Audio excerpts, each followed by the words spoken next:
Hello, good morning, नमस्कार। आप सभी का स्वागत है आपके अपने यूट्यूब चैनल ऑनलाइन शिक्षण पर। दोस्तों, आज है 21 सितंबर 2020 और आज के जितने भी टॉप मोस्ट करंट अफेयर्स होंगे वो सभी आज की क्लास में हम डिस्कस करेंगे और साथ साथ जितने भी उनसे इम्पोर्टेंट फैक्ट्स बनेंगे उन सभी को हम अपनी क्लास में डिस्कस करते हुए चलेंगे। दोस्तों, आज किसी वजह से आपके सर आपकी क्लास नहीं ले पाए तो मैं अंजलि बालियान आपके साथ हूँ और आपकी आज की क्लास को मैं कंटिन्यू करूँगी। तो चलिए गाइस, शुरुआत करते हैं और बिना किसी टाइम को वेस्ट किए सबसे पहला क्वेश्चन अपना देखते हैं। यहाँ है कि गुजरात राज्य सरकार ने मुख्यमंत्री महिला उत्कर्ष योजना शुरू की है। यानी हाल ही में गुजरात राज्य सरकार ने एक योजना की शुरुआत की है जिसका नाम है मुख्यमंत्री महिला उत्कर्ष योजना। इस योजना की शुरुआत की है और क्यों की है आपको ये भी पता होना चाहिए कि इस योजना की शुरुआत क्यों की जा रही है।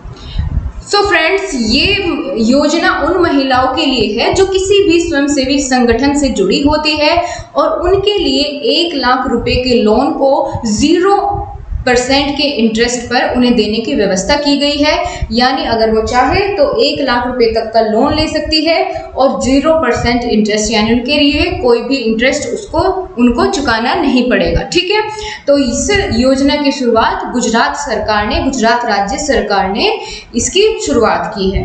दोस्तों, जब गुजरात के बारे में हम बात कर ही रहे हैं तो कुछ इंपॉर्टेंट फैक्ट्स जान लेते हैं गुजरात के बारे में। गुजरात अभियान, सुजलाम सुफलाम जल संचय अभियान की शुरुआत गुजरात में ही की गई है हाल ही में। ठीक है, एक बार और सुन लीजिए, सुजलाम सुफलाम जल संचय अभियान की शुरुआत गुजरात में ही की गई है। और सबसे ज़रूरी बात यहाँ पर आ जाती है कि गुजरात पुलिस भारत की सबसे पहली टीजर गन रखने वाली पुलिस बन गई है। टीजर गन कैसी होती है? ये ई गन होती है, इलेक्ट्रॉनिक गन होती है। ठीक है, तो सबसे पहले भारत में गुजरात की पुलिस के पास ये गन है। और वहीं अगर बात करें गुजरात की, तो गुजरात के सीएम कौन है? आप बताइए कमेंट बॉक्स में गुजरात के सीएम कौन है। साथ साथ जितने भी दोस्तों इससे रिलेटेड फैक्ट्स आएंगे हम सभी को कवर करते हुए चलेंगे। तो गुजरात के सीएम है विजय रूपाणी, कैपिटल हो जाती है गांधीनगर और यहाँ के गवर्नर है गुजरात के आचार्य देवव्रत।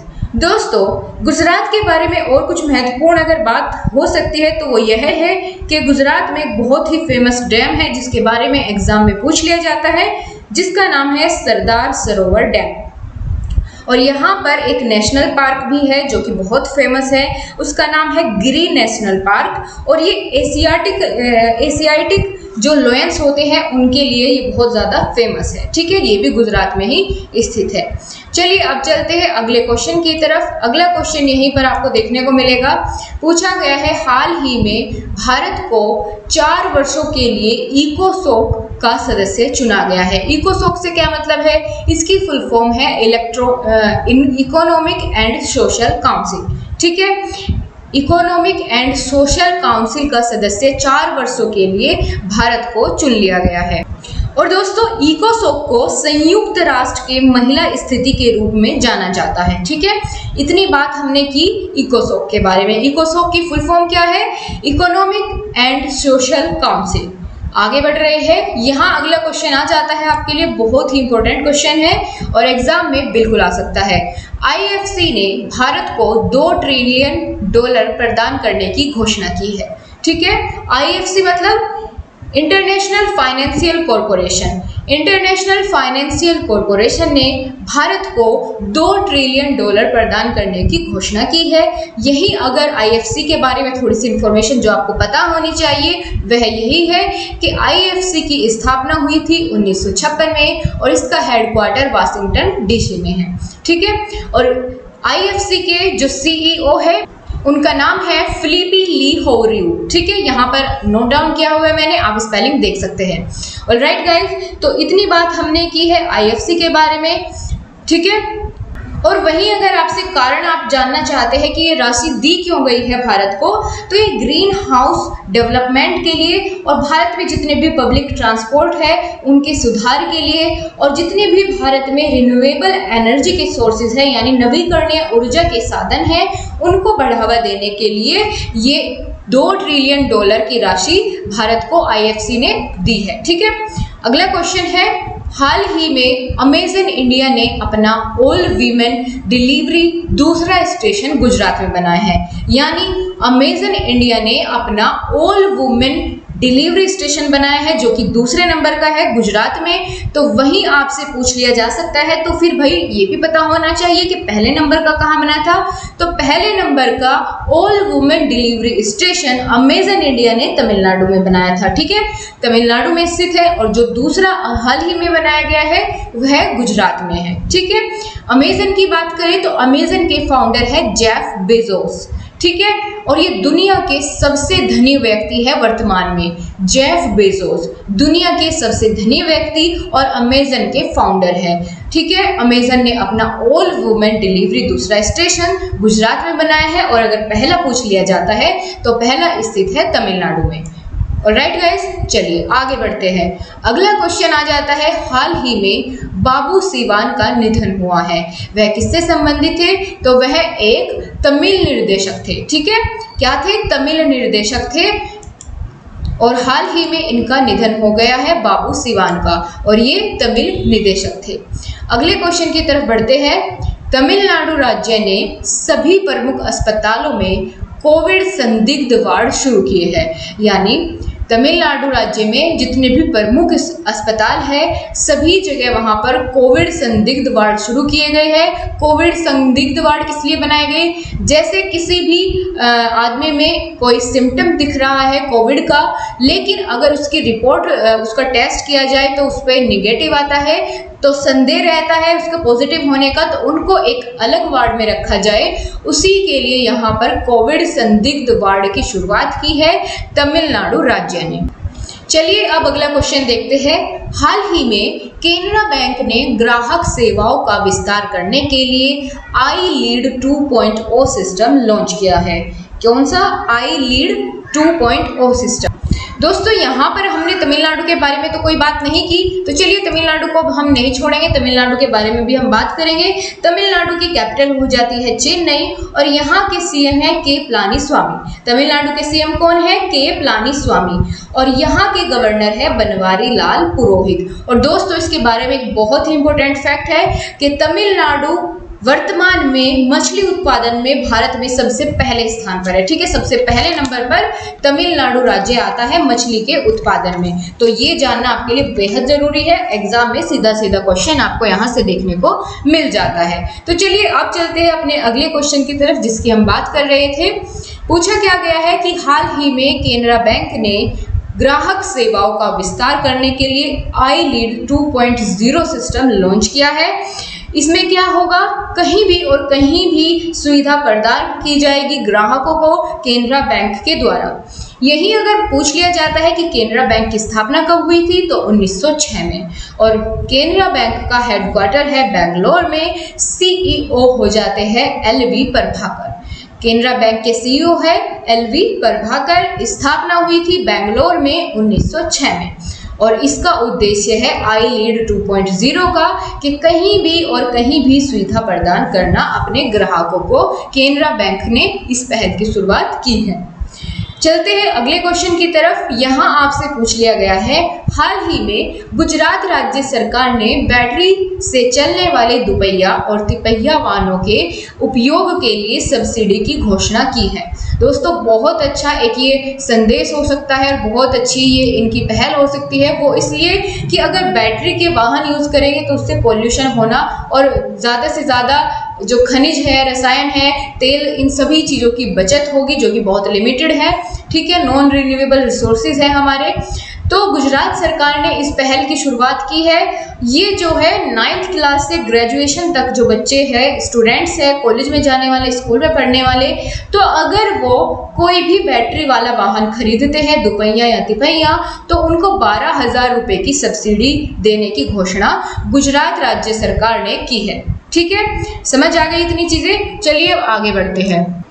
चलिए अगला क्वेश्चन देखते हैं। हाल ही में अमेरिका देश ने टिकटॉक और वी चैट पर प्रतिबंध लगाया है। दोस्तों ये तो आप सभी जानते हैं कि टिकटॉक जैसे जो चाइनीज ऐप थे वो भारत काफी दिन पहले बंद कर चुका है। तो आपसे मेरा क्वेश्चन है, क्वेश्चन ऑफ द डे यहीं से निकल के आता है कि किस दिन भारत सरकार ने घोषणा की थी टिकटॉक और काफी सारे जो इसके साथ ऐप्स बैन करने की, वो किस तारीख में इसकी घोषणा की गई थी। ये इसका आंसर आपको कमेंट बॉक्स में बताना होगा। तो चलिए अभी हम यहाँ बात कर रहे हैं अमेरिका देश ने टिकटॉक और वी चैट जैसे ऐप्स पर बैन लगा दिया गया है, लेकिन जो नया यूजर होगा वही इनको इंस्टॉल और यूज नहीं कर पाएगा, लेकिन जो पुराने यूजर है वो 12 नवंबर तक इसको यूज कर पाएंगे और इसके बाद ये पूर्णतः बैन हो जाएगा। उसके बाद कोई भी इसको यूज नहीं कर सकता है। दोस्तों अगर हम यहाँ पर अमेरिका की बात कर ही रहे हैं तो इतना जरूर जान लीजिए कि हाल ही में अमेरिका ने WHO से अलग होने की घोषणा भी की है, ठीक है। और जितनी भी अमेरिका की स्टॉक एक्सचेंज में चाइनीज कंपनी थी उन पूरी लिस्ट को उन्होंने डीलिस्ट कर दिया है। जितनी भी उनकी लिस्ट में चाइनीज कंपनियां थी उन सभी को डीलिस्ट अमेरिका के स्टॉक एक्सचेंज से कर दिया गया है। तो ये बात की हमने अमेरिका के बारे में। चलिए अब अगले क्वेश्चन की तरफ बढ़ते हैं। अगला है, मार्गरेट एटवुड को 2020 डेटन साहित्यिक शांति पुरस्कार से सम्मानित किया गया।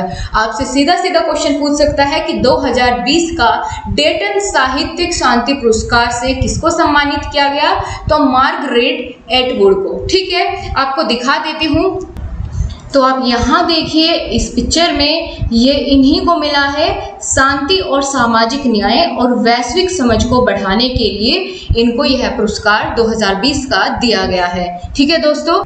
और इनका नाम है मार्गरेट एटवुड। 2020 का डेटन साहित्यिक शांति पुरस्कार से इनको सम्मानित किया गया है। अगले क्वेश्चन की तरफ बढ़ते हैं। हाल ही में उदित सिंघल को UN की 2020 क्लास ऑफ 17 यंग लीडर्स की सूची में चुना गया है। तो ये भारतीय है उदित सिंघल, इन्हीं को UN की 2020 क्लास ऑफ 17 यंग लीडर्स की सूची में चुना गया है। और क्यों चुना गया है? क्योंकि इन्होंने एक बहुत ही सराहनीय काम किया है। इन्होंने किया है कि जो कांच का कचरा होता है, टूटा हुआ कांच होता है, उसको अपशिष्ट पारिस्थितिकी तंत्र के तहत उसको खत्म किया है। तो ये बहुत ही सराहनीय कार्य इन्होंने किया है। चलिए मैं आपको दिखा देती हूँ पिक्चर में। तो ये इमेज में है उदित सिंघल जी और इन्हीं को 17 यंग लीडर्स की श्रेणी में चुना गया है, ठीक है दोस्तों। तो इन्हीं को चुना गया है और इन्होंने बहुत ही सराहनीय काम किया है। तो चलिए अब चलते हैं अगले क्वेश्चन की तरफ। अगला क्वेश्चन है, हाल ही में टोयोटा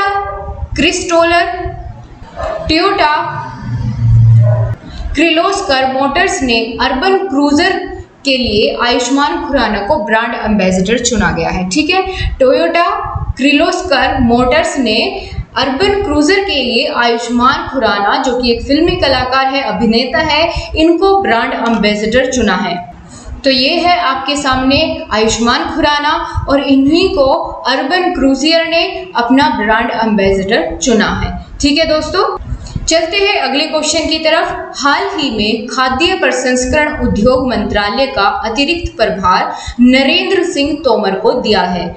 तो क्या आप जानते हैं जो खाद्य प्रसंस्करण उद्योग मंत्रालय था वो इनसे पहले किसका था, किसको सौंपा गया था? तो इससे पहले दोस्तों हरसिमरत कौर बादल जी के पास में इसका कार्यभार था, लेकिन उन्होंने मंत्री जो पद है उससे इस्तीफा दे दिया, जिसके बाद नरेंद्र सिंह तोमर को इसका अतिरिक्त प्रभार दिया गया है।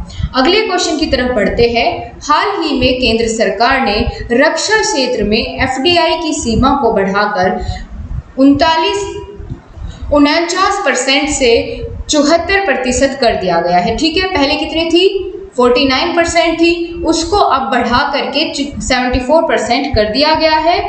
FDI से क्या मतलब होता है? Foreign direct investment. अब कोई भी फॉरेन कंपनी भारत में आकर के इन्वेस्ट कर सकती है हमारी आर्मी में, ठीक है, रक्षा के डिफेंस के क्षेत्र में, और 74% तक इन्वेस्ट कर सकती है। अगला क्वेश्चन है आज का लास्ट क्वेश्चन। हाल ही में पंजाब के लुधियाना शहर में कुत्तों के लिए विशेष ब्लड बैंक स्थापित किया गया है। तो ये पहली बार ऐसा हुआ है, तो जरूरी है आपके लिए जानना। हाल ही में पंजाब के लुधियाना शहर में कुत्तों के लिए विशेष ब्लड बैंक बैंक स्थापित किया गया है।